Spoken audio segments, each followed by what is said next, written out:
दोस्तों, स्वागत है आपका एक बार फिर से आपके अपने प्लेटफॉर्म वनडे एग्ज़ाम्स पर। तो आज हम बात करेंगे ईपीएफओ एग्ज़ाम्स के बारे में जो 2021 में होने हैं, जो 9 मई 2021 को एग्ज़ाम्स कंडक्ट होने हैं।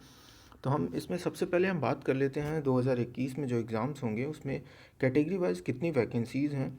तो उसके बारे में हम देखते हैं। यूआर की वैकेंसी जो है 168 वैकेंसी है, ईडब्ल्यूएस की 42, ओबीसी की 116 वैकेंसी हैं और एससी की 62 वैकेंसी, एसटी की 33 और टोटल कुल 421 वैकेंसी हैं। तो हमको ये ध्यान में रखना है कि हमारे पास कुल मिला के 421 वैकेंसी हैं, जिसमें कैटेगरी वाइज हमने बता दिया आपको कि इतनी वैकेंसीज़ हैं। तो अब हम देख लेते हैं कि इसमें आगे सेक्शनल जो है कितने कितने मार्क्स कहाँ से कितने क्वेश्चन आए हुए हैं। जैसे इसमें देखते हैं हिस्ट्री से करीब 15 क्वेश्चन है और इंडियन पॉलिटी से 6 क्वेश्चन है। हमारा वेटेज पता चलता है इससे कि कौन से किस चीज़ को हम ज़्यादा ध्यान में रखते हैं। तो history 15 question, Indian polity 6 question, general English से 20 क्वेश्चन। सबसे ज़्यादा वेटेज आप देखेंगे तो जनरल इंग्लिश का है, 20 क्वेश्चन है। General mental ability and quantitative aptitudes 15 question है और जनरल अकाउंटिंग एंड प्रिंसिपल से 13 question. Labour law, social security in India, ये सब 19 क्वेश्चन यहाँ से आए हैं। तो आप देखेंगे कि जो आप बाकी सारे एग्ज़ामों में आपको मिल जाते हैं, लेकिन लेबर लॉ और जनरल अकाउंटिंग आपको ये थोड़ा सा यहाँ पे एक अलग है, हमें इस पे ध्यान देना है। जो कि तमाम यूट्यूब चैनल हैं जो आप वहाँ से इस चीज़ को पढ़ सकते हैं। फिर इंडियन इकोनॉमी से 15 क्वेश्चन। इंडियन इकोनॉमी के लिए आपको करंट अफेयर्स केवल ध्यान में रखने हैं। करंट अफेयर्स के थोड़े से करंट इवेंट्स जो होते हैं आप उसको देख लीजिए। 15 क्वेश्चन इंडियन इकोनॉमिक से आए हुए हैं। जनरल साइंस से 11 क्वेश्चन है। नॉलेज ऑफ कंप्यूटर एप्लीकेशन से 5 क्वेश्चन आए हुए हैं और मिसलेनियस कुल मिला के 1 क्वेश्चन आए हुए हैं।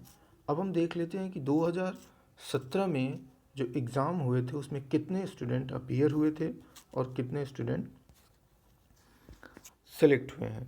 तो देखिए 2000 इसके हिसाब से हम अंदाज़ा लगा लेंगे कि 2020 में कितने कट ऑफ। हालांकि 2020 में फॉर्म ज़्यादा पड़े हुए हैं पिछली बार से। 2017 में फरवरी 2017 में एग्ज़ाम्स हुए थे, उससे 2 गुना ज़्यादा फॉर्म पड़ा है इस बार। तो देख लेते हैं कि 2017 में जनरल कैटेगरी से करीब 59,155 लोग शामिल हुए थे कैंडिडेट, और ओबीसी में 53,300 कैंडिडेट शामिल हुए थे। एससी में 27,533 कैंडिडेट शामिल हुए थे और एसटी में 6,016 कैंडिडेट शामिल हुए थे।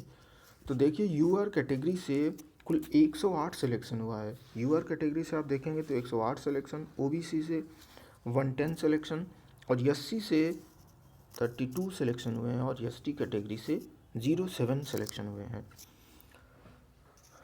तो हमें ये देखना है कि इस बार वैकेंसी 421 वैकेंसी हैं कुल मिलाकर। अब हम आगे बात कर लेते हैं इसकी स्ट्रेटजी के बारे में कि आगे हमारी स्ट्रेटजी क्या हो सकती है इसके लिए, इस एग्ज़ाम्स को। क्योंकि हमने आपको पहले बता दिया कि किस कौन से जो है सेक्शन से ज़्यादा क्वेश्चन कहाँ से आए हैं। तो सबसे ज़्यादा क्वेश्चन आप देखेंगे जनरल इंग्लिश से 20 क्वेश्चन आए हुए हैं और general accounting and principle and labour law से करीब करीब, जो कि एक जनरल अकाउंटिंग प्रिंसिपल से 13 क्वेश्चन और लेबर लॉ से 19 क्वेश्चन आए हुए हैं। तो हमें अब स्ट्रेटजी के बारे में बात कर लेना चाहिए कि हिस्ट्री जो है, हिस्ट्री के लिए आप कौन सी बुक प्रेफर करेंगे। मेरे हिसाब से आप राजीव अहिर जो स्पेक्ट्रम पब्लिकेशन की बुक है हिस्ट्री, क्योंकि ज़्यादातर क्वेश्चन जो ईपीएफओ में पूछे जाते हैं वो मॉडर्न इंडिया से होते हैं। वहाँ से इंडियन पॉलिटी के लिए आप अगर लक्ष्मीकांत को पढ़ते हैं तो एनफ है, लक्ष्मीकांत सफाइस है किसी भी एग्ज़ाम्स के लिए। और जनरल इंग्लिश में आप देखेंगे तो मैं समझता हूँ जनरल इंग्लिश के लिए सिर्फ और सिर्फ आप प्रीवियस ईयर के क्वेश्चंस जो हैं, स्टाफ सिलेक्शन कमीशन हो गया, एनडीएस सीडीएस, जो भी एग्ज़ाम्स में पूछे गए हैं, सिर्फ और सिर्फ प्रीवियस ईयर के क्वेश्चंस को आप फॉलो करिए, उससे आप बेहतर कर ले जाएंगे जनरल इंग्लिश में। क्योंकि आपके पास अपकमिंग केवल 5 महीने बचे हुए हैं, जिसमें आपको देखना है। देखा जाए तो सिर्फ 5 महीने बचे हैं, क्योंकि मई में तो 9 मई को तो एग्ज़ाम ही है, उसको पूरा निकाल दीजिए मई को महीने को। आप दिसंबर जनवरी से लेके पूरा अप्रैल तक काउंट करिए, वहाँ पे देखिए। और general mental ability and quantity aptitude में आप इसमें भी देख सकते हैं। तो मुझे लगता है जहाँ तक इसमें ज़्यादातर क्वेश्चन ग्राफ और पाई चार्ट के भी रहते हैं, कुछ क्वेश्चन तो वेन डायग्राम के भी। आपको ये सब क्वेश्चन, जो कुछ क्वेश्चन प्रीवियस ईयर क्वेश्चन से आप देख सकते हैं और जनरल अकाउंटिंग और प्रिंसिपल के लिए मैं सबसे बेहतर तरीका समझता हूँ कि बहुत सारे यूट्यूब चैनल हैं जहाँ पे उन्होंने पढ़ाया है आपको जनरल अकाउंटिंग एंड प्रिंसिपल्स और लेबर लॉ के बारे में। आप वहाँ से पढ़ सकते हैं, क्योंकि इसके लिए अब आपको कोई बुक पढ़ने की ज़रूरत नहीं है, उतना टाइम नहीं है। और बुक पढ़ेंगे आप तो शायद उसको कंसाइज वे में आप नहीं निकाल पाएंगे मटेरियल वहाँ से। जबकि आपको पास आपके यूट्यूब चैनल पर बहुत सारे यूट्यूब चैनल हैं, मुझे नाम नहीं लेना है, आप सर्च करेंगे यूट्यूब चैनल पर तो आपको मिल जाएगा कि जनरल अकाउंटिंग और लेबर लॉ, वहाँ से आप देख सकते हैं। बाकी ये सब सारी किताबें आप लेकर पढ़ सकते हैं। जनरल इंग्लिश के लिए आप प्रीवियस ईयर के क्वेश्चन में घटना चक्र की एक बुक आती है, उसमें सारे क्वेश्चंस दिए होते हैं। स्टाफ सिलेक्शन कमीशन में जो भी पूछेंगे ज़्यादातर आप देखेंगे मिला के तो वहीं से क्वेश्चंस आते हैं इंग्लिश के। बहुत टफ इंग्लिश नहीं होती है ईपीएफओ की। आगे हम देखते हैं इंडियन इकोनॉमी में। इंडियन इकोनॉमी में अगर आप करंट से अवेयर हैं, करंट न्यूज़ आप हमेशा देख रहे हैं, तो इंडियन इकोनॉमी हो गया और गवर्नमेंट स्कीम्स जो होती हैं उसको आप देख लीजिए, वहाँ से आप बेहतर कर ले जाएंगे। और जनरल साइंस एंड टेक ये भी करंट इवेंट्स ही होते हैं ज़्यादातर। Current affairs, science and tech तो करंट अफेयर्स ही होता है। जनरल साइंस में आप सबसे बढ़िया बुक होती है लूसेंट साइंस। मेरे हिसाब से लूसेंट साइंस इनफ है, आप उसको देख सकते हैं। और कंप्यूटर नॉलेज के लिए आप कोई बुक प्रेफर करें। आप बहुत सारे यूट्यूब चैनल, और मैं भी इस पे अपने चैनल पे इनिशिएटिव शुरू करने वाला हूँ कंप्यूटर के लिए, और इंग्लिश के लिए बहुत जल्द शुरू करूँगा, तो आप वहाँ से देख सकते हैं। इस सब्सक्राइब कर लीजिए, आपको एक दो दिन में कंप्यूटर और इंग्लिश के वीडियोस मिलने शुरू हो जाएंगे ईपीएफओ के लिए। और स्पेशल ईपीएफओ होगा, और इलाहाबाद हाई कोर्ट में जो अपकमिंग एग्ज़ाम्स हैं उसके लिए भी कंप्यूटर आते हैं उसमें भी, और इंग्लिश के क्वेश्चन वहाँ भी रहते हैं, तो दोनों में आपको काम करेगा वो। तो अब इस पर देख लेते हैं कि करीब 10 लाख के आसपास 10 लाख के आसपास फॉर्म फिलअप हुए हैं यहाँ पे एग्ज़ाम्स में, 10 लाख। तो हमको उस हिसाब से अपनी स्ट्रेटजी बनानी है कि 10 लाख, हालांकि यूपीएससी का एग्ज़ाम्स होता है करीब 50% के आसपास ही यहाँ पे लोग बैठते हैं।